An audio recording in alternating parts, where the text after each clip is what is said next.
Good evening বন্ধুরা, চলে এসেছি আজকের ইভিনিং স্ন্যাক্স নিয়ে। আজকের রেসিপি সুইট কর্ন চাট। আর চাট মানেই তো চটপটা হতেই হবে। এটা খুবই সহজ একটি রেসিপি। সো আমাদের প্রথমে নিয়ে নিতে হবে সুইট কর্ন, পেঁয়াজ কুচি, টমেটো কুচি, কাঁচা লঙ্কা কুচি, গোলমরিচ গুঁড়ো, chaat masala, butter, chilli flakes আর নুন। সো ফার্স্টেই একটা বাটিতে জল গরম করে তাতে অল্প নুন আর সুইট কর্ন দিয়ে অল্প কিছুক্ষণের জন্য বয়েল করে নিতে হবে এবং তারপর ঝাঁঝরি দিয়ে ছেঁকে তুলে রাখতে হবে।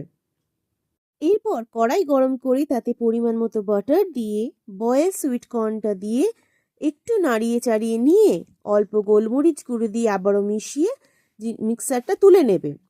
এরপর আর কি, পরপর বাকি সব ইনগ্রেডিয়েন্টস মানে পেঁয়াজ কুচি, টমেটো কুচি, লঙ্কা কুচি, চাট মশলা, স্বাদ মতো নুন আর অল্প চিলি ফ্লেক্স দিয়ে ভালোভাবে মিক্স করে নিয়ে একটা সার্ভিং বলে সার্ভ করলেই এক নিমেষেই বাটি শেষ হয়ে যাবে, এটা আমার গ্যারেন্টি।